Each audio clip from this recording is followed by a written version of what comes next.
So it was in early 2020 that I was down in Australia with Yanni when this COVID disease suddenly erupted, and we had to pretty much rush out of Australia before we were trapped there, because there was talk already of shutting down everything, and Bali itself there were murmurs here that it was going to close down.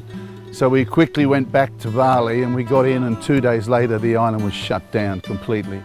So for the first 6 months of the COVID thing, we were in sort of limbo land. We weren't sure if this was going to continue, whether it was going to be over quickly. And of course, after 6 months, we realised that wasn't going to happen, and we had to then literally close down every part of our operations, including the park and including all our other things like rafting and everything else. So for 2.5 years, there were no tourists at all. The island just literally went to sleep.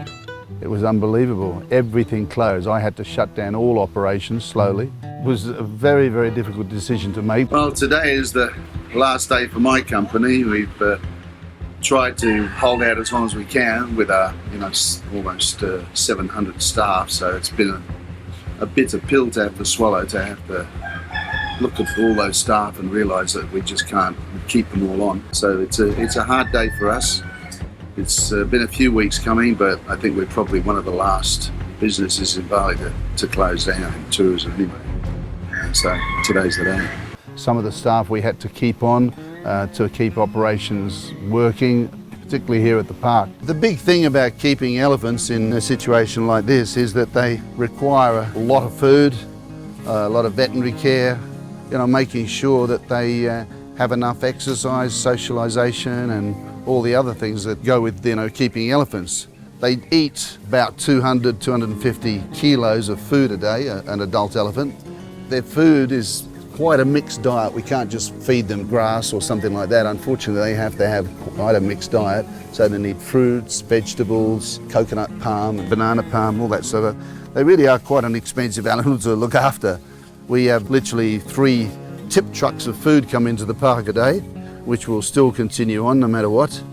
Plus, on top of that, we have to exercise them. All the elephants need exercising daily. They need to walk about a minimum of 5 or 6 kilometres a day. They like to socialise with each other, and they like to socialise with the guests. As you can see, though, there are no guests.